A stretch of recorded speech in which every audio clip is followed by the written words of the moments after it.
ప్రత్యామ్నాయ పంట. ఖర్చు తక్కువ, లాభం ఎక్కువ. మెలకువలు పాటిస్తే అధిక దిగుబడి సాధించే పంట కంది. తెలుగు రాష్ట్ర ప్రభుత్వాలు అపరాల సాగును ప్రోత్సహిస్తున్నాయి. రైతులు ముఖ్యంగా కంది సాగుకు మొగ్గు చూపుతూ ఉన్నారు. పెట్టుబడి ఖర్చులు తగ్గి కంది సాగులో నాణ్యమైన అధిక దిగుబడులు సాధించాలంటే శాస్త్రీయ మెలకువలు పాటించాలి. మరి కంది సాగులో రైతులు ఎలాంటి మెలకువలు పాటించాలో తెలుసుకుందాం ఇవాల్టి మన నేలతల్లి కార్యక్రమంలో.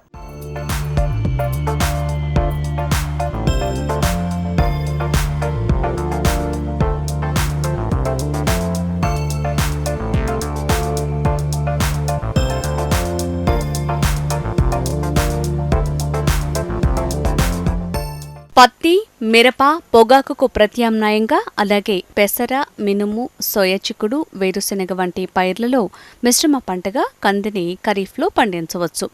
అనేక రకాలైన వాతావరణ పరిస్థితుల్లో వివిధ రకాలైన నేలల్లో విత్తుకోవచ్చు. సమయం కొంచెం వెనక ముందైనా సాగు చేయడానికి అనుకూలంగా ఉండి దిగుబడిని ఇస్తుంది కంది పైరు. నీరు నిలువ, మురుగునీరు పోయే సౌకర్యం ఉన్న ఎర్రరేగడి నేలలు లేదా ఎర్ర నేలల్లోనే కంది సాగు చేసుకోవచ్చు. ఆ నేలలో ప్రతిసారి కంది పంట కాకుండా మొక్కజొన్న లేదా జొన్న పంటతో పంట మార్పిడి చేయాలి. దీంతో కాయ తొలిచే పురుగు, ఫ్యుజేరియం ఎండు తెగులు ఉధృతి తగ్గుతుంది. ఎండు తెగులు తట్టుకునే రకాలైన స్టెరిలిటీ మొజాయిక్ తట్టుకునే రకాలు సాగు చేయటం మంచిది.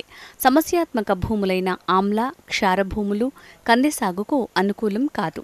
నేల తయారీ కోసం వేసవిలో లోతు దుక్కి వేసుకోవాలి. తొలకరి వర్షాలకు గొర్రు, గుంటక ఉపయోగించి నేలను మెత్తగా తయారు చేసుకోవాలి. నాగలి సాలులో గాని లేక గొర్రు సాళ్లలో గాని కంది విత్తుకోవచ్చు. కంది సాగు వర్షాధారంగా చేపడతారు కాబట్టి విత్తే సమయము ఋతుపవనాలను బట్టి ఉంటుంది. తొలకరిలో కంది విత్తడం ఋతుపవనాలను బట్టి జూన్ నెల నుంచి మొదలు పెట్టుకోవచ్చు. ఈ నెల మొదట్లో విత్తితే సాళ్ల మధ్య దూరం నేలను బట్టి 1.50 మీటర్ల నుంచి 1.80 మీటర్ల వరకు ఉండటంతో పాటు సాళ్లలో మొక్కల మధ్య దూరం 20 సెంటీమీటర్లు ఉండాలి. ఋతుపవనాలు సరిగ్గా లేక విత్తటం ఆలస్యమైతే ప్రతి నెల రోజుల ఆలస్యానికి సాళ్ల మధ్య దూరం సుమారుగా 30 సెంటీమీటర్ల వరకు తగ్గించాలి.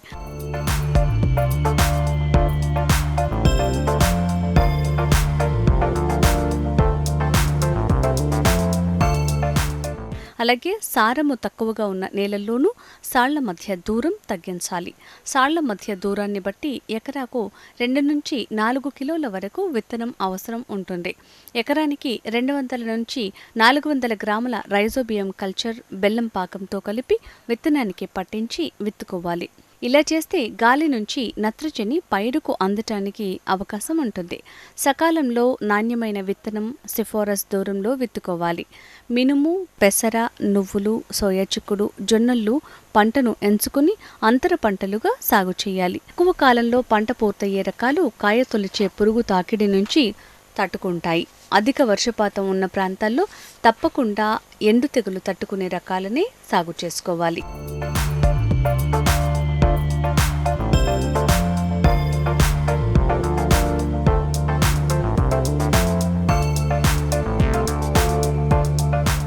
కంది చుట్టూ 4 వరుసల జొన్న సాగు చేస్తే కాయ తొలిచే పురుగుల ఉధృతి తగ్గించవచ్చు. ఎక్కువ ఆకులుంటాయి కాబట్టి పురుగు మందు పంట మొక్క మొత్తం అందటానికి పవర్ స్ప్రేయర్ లేదా అధిక పీడన పిచికారీ యంత్రాలు వాడాలి. అధిక వర్షపాతం ఉన్న నేలలు, ఎక్కువ ఎత్తు పెరిగిన కంది మొక్కల్లో చివర్లు తుంచటం లేదా చివర్లలో కొన్ని ఆకులు తొలగించాలి.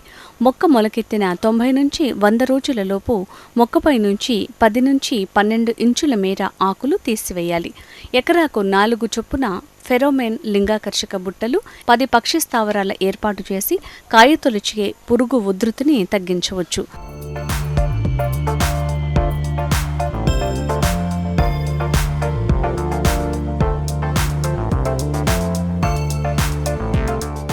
కందిరీగలు, అక్షింతల పురుగులు, సాలీడ్లు పుష్కలంగా ఉంటే పచ్చ పురుగు ఉధృతి తగ్గుతుంది. 50% పంట పూత దశలో వేపగింజల కషాయం, 5% పిచికారీ చేస్తే పచ్చపురుగు గుడ్లు నిర్వీర్యమవుతాయి. పంట పూత దశ, కాత ఏర్పడే దశలో నీటి ఎద్దడి లేకుండా చూసుకోవాలి. వర్షాధార పంటలో నేల తేమ సంరక్షణ పద్ధతులు పాటించాలి. ఎట్టి పరిస్థితుల్లో క్షార నేలల్లో కంది సాగు చేయకూడదు. మురుగునీటి పారుదల లేని నేలలు సాగుకు పనికిరావు. ఆగస్టు 15 తర్వాత కంది సాగు చేయకూడదు. ఆలస్యంగా విత్తుకోకూడదు. అధిక సాగుకాలం ఉండే పంటలు, పోషకాల కోసం పోటీపడే పంటల్ని కందిలో అంతర పంటలుగా వేసుకోవద్దు.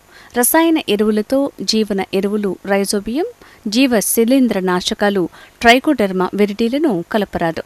పాక్షిక మొత్తంలో ఎరువులు, పురుగు మందులు వాడటం, సింథటిక్ పెరిథ్రాయిడ్స్ వాడటం మేలు కాదు. నేలలో తగినంత తేమ లేనప్పుడు ఆకులు తుంచటం, చివర్ల తొలగింపు చేపట్టకూడదు.